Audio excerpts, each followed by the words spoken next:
All right, guys, how's it going? I figured we would start maybe doing something on the channel. It seems like you guys kind of like the ranting videos or the stories. So I figured we'd do another guitar story. Uh, and this stems from a lot of people in the comments of the Guitar Center video. We're talking about how they only do mom and pop and small, privately owned guitar stores and stuff.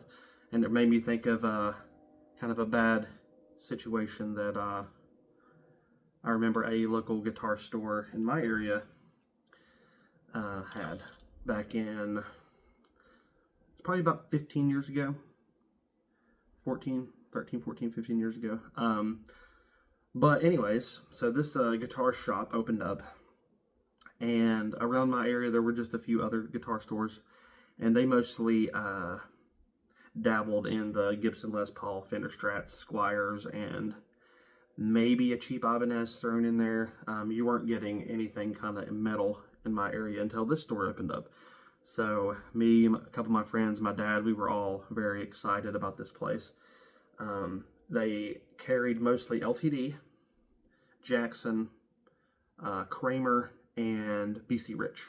So it's a pretty good spread of metal axes there. So we were frequent there. Me and my dad, we would go a lot.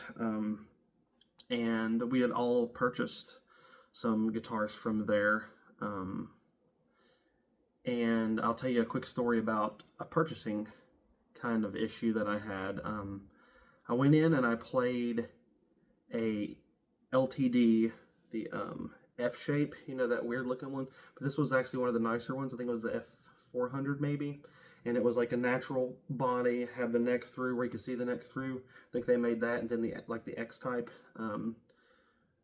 EMGs, actually pretty nice guitars. And I don't know if a lot of you did Layaway back in the day, but that was a big way how I got a lot of my instruments years ago, was Layaway.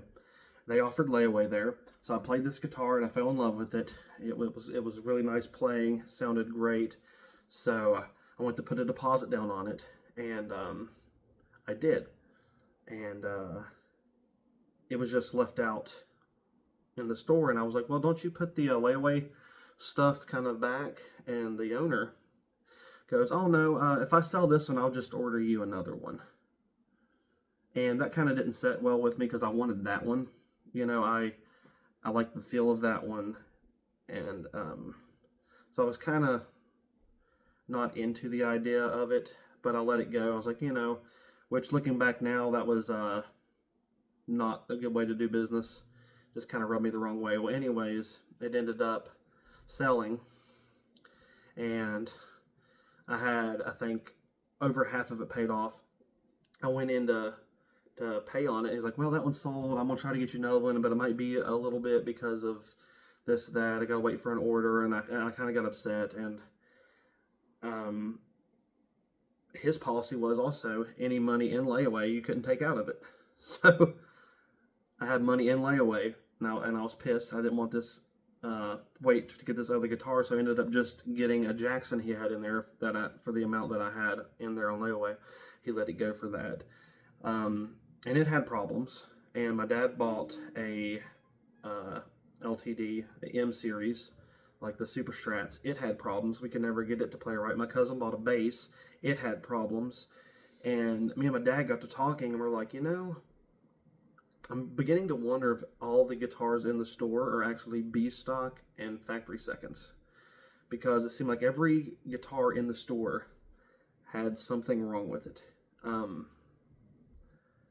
And since that, Layaway thing kind of went sour, I kind of didn't frequent myself there as much. I did stop in from time to time. And what I think put his business under was, I think he got in some legal problems because he had a homemade Kramer 5150 guitar that he made, or him and somebody, collaborated and made. It was on display. We all knew it was kind of put together by them, and our belief is that he tried to pass it off as an original and he sold it and got in some legal troubles. But anyways, that shop closed down, and that's been years ago. But yeah, just not a good experience with that local shop. And everyone says it's all the local shops are the way to go. They might not always be either. You kind of have to be picky with what you're dealing with here. But yeah, that was probably 2011, so quite a long time ago. But yeah, it can happen there too, not just Guitar Center. So um, some of his policies were even worse than Guitar Center, like not letting you take money out of layaway, selling your guitar that you had on layaway, and saying he'll order another one, but then when it's time to order the other one, oh, it might be a while because I need to wait to put it on the order for the other stuff I got coming in. Could be a month now. That's not the way you should run a business. But let me know in the comments if you have also experienced some local shops being kind of less than good as well. And I want to hear your stories in the comments. And if you have any more questions about this story, maybe I'll make a follow-up. But thanks for watching, and I'll be playing this at the end of the video, little outro, so stay tuned for that and watch that. I'll be doing some videos on this guitar coming up, but thank you.